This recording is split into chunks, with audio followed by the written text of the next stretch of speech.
Good morning, Shaun here. It is 8:40. It is time for the Revelstoke Mayor Report with Mayor Gary Sulz. Good morning, Gary. Good morning, Shaun. Gary, how are you doing? I see you got a list there for me. I got a list. Yeah, we're going to go through a few things. Okay. First thing I'd like to say is congratulations to all the grads. We were able to go out and see part of the parade and be in that, and just really, it's awesome to see those kids stand on the side of the road. And even in this time, they're able to get their celebration in. So it's great, and congratulations to every one of them. I like their T-shirts that just say "F you, COVID." That was great, yeah. That came right from the English department. Absolutely. So, Gary, I thought we would have a chit-chat about a few things, then we'll go over your list. Sure. Okay. So, one is, what's the damn protocol when it bursts? I'm just joking. I knew that one was going to come. No, I thought I would talk about the bear situation, because apparently we have a bear situation every year. No, and in all seriousness, this happens every year. There's the advocates for the bear that get frustrated with those that aren't taking care of the garbage, and then there's those that get chastised online and they get argumentative because they do their part, and so it becomes a pinning up of neighborhoods and who's not doing their area, this, that, and the other. Right. There are other communities that are a little bit ahead. Now, they're way ahead in terms of what they're doing. I guess the reality is we have bears. The only way to possibly do anything in terms of our garbage is to have some form of hard, solid containment unit for our garbage throughout the week. The problem is, let's face it, it's July, August, you have garbage in your house, and it reeks. So you want it out. Yep. You could put it in your shed, and bears will rip a shed apart. We've seen that happen. That's nothing new. Yep. Is there a way where there could be a contract or something, and I'm just throwing this out here, spitfiring it, that we have working with the city, and we have somebody in town that has been a part of the community that builds all sorts of heavy-duty, sturdy steel equipment, and we make a deal where if it's made, we get a rebate. When we buy it, we only pay half or something to that effect. I mean, other communities don't have a Scott Renault. We do. Yeah. And I'm thinking, like, there's got to be a way to make it easier for us to own one of those types of tools to keep our garbage outside instead of in our house, locked up. And that way, if a bear does rip the lid off of that, you're not going to get a fine because you can take a photo and say, well, look, the bear did this, and the city would go, no, okay. If a bear does that, fair enough. Right.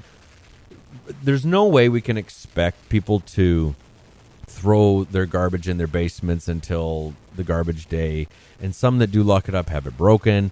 I could put mine in my garage similar to yours, and a bear could still get in if it chose to. And I would be pretty annoyed if a bear broke down my window, got it out, and then someone started ridiculing me on social media. So this is the problem that we have, and I think it has to be some sort of partnership where we can buy into it at a cheaper cost.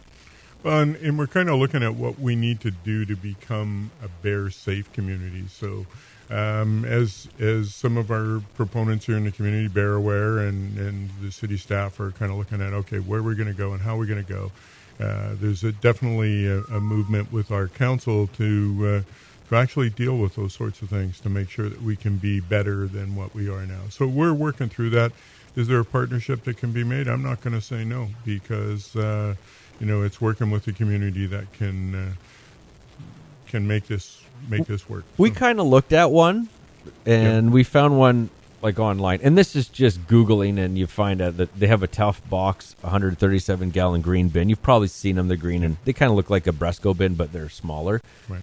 They're $760 for the galvanized steel. There's the ones that are $1,100. Now, I don't know enough about Tough Box quality, but you go, okay, well, you go to a family and you say you have to buy a $1,000 bin. That's a lot.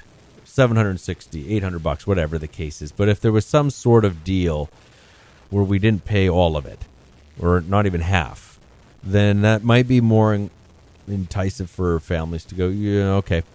Yeah, and so we're gonna have to look at that. We're going to have to look at what's going to be the best for neighborhoods. Do we need to be doing a neighborhood area where we put a huge bin in and you drag your garbage down the street to that because it's bear safe? I mean, there's all kinds of ways of approaching it. Most people want to have their garbage picked up at their curb. They want that sort of thing, that convenience. I would love to throw my garbage in a bin somewhere else, get it off my yard. Well, there are those things that can be investigated, and we've talked about that. For the with summer staff. months and Yeah, stuff? yeah. Right. Yeah. Well, yeah, I guess it could only be X amount of time to X amount of time. The winter's not an issue. Yeah. Okay. We'll just if anything comes good of this, I want a shout out. Okay. There we go. All right. All right. Good. So, what do you got on your Well, list just here? a couple things. The Recovery Task Force has been communicating with merchants in the downtown core, and they're bringing up a pilot program for some parklets for those things in kind of an area in front of a store where people can put displays or have a waiting area for those getting into their store. So they're looking at that program, and they're just communicating with the merchants to see what's going to work for everybody, and actually telling them and showing them how they can get their merchandise out onto the street without any extra fees this year. So they're working through that. So that's one thing I wanted to mention. Just having a little bit of an issue with people just going into some of the construction sites, the roundabout down in Lower Town as well. So we just want people to kind of stay out of those areas. Don't make a shortcut as you're walking through, because there could be equipment working or a hole or something like that. So we just want that noted. Also, Hay Road survey has been extended to June 30th. So those who are living in the Hay Road area and want to weigh in on what they like to see, they can still do that. And then the last thing, Canada Day coming up next week, and there is a program called Front Yard Feast. So we're not going to have any of our normal Canada Day celebrations. This is a way that we can actually celebrate Canada Day in our own neighborhood, sitting in the front lawn, waving at the neighbors as they have their dinner on the front lawn between 5 and 7 p.m. That'd be nice. You can sit out there. You can wave, yell out, "Is it gluten-free?" There we go. You could trade. What barbecue sauce are you using? Yeah. Okay, so also a quick note that the splash park is open, but it's been tricky to get to. Hopefully they'll have that chunk of area done faster. And in the meantime, Freddie was nice and allowed people. You can go through his lot in order to get to it. Yep. You can go through that. There should be an area where you can stop your car, get kids out or park, and then be able to access the splash park from there. And because we've done that street first as far as the underground infrastructure, we should be moving on to another street in a very short time, so people can actually feel comfortable walking to the splash park. What was it that they were doing? Was it just some pipes that need to be replaced, a water main or anything? Yeah, they were redoing the whole road surface, the bed of the road, because it had fallen apart. And then while they were doing that, they were doing water, sewer, underground services on there and making sure there's drainage for the splash park area. Okay, and the next time, I understand that the city's going to go specifically fix up the road out front of Marco Andrizzi's house. You're always going to... That poor guy.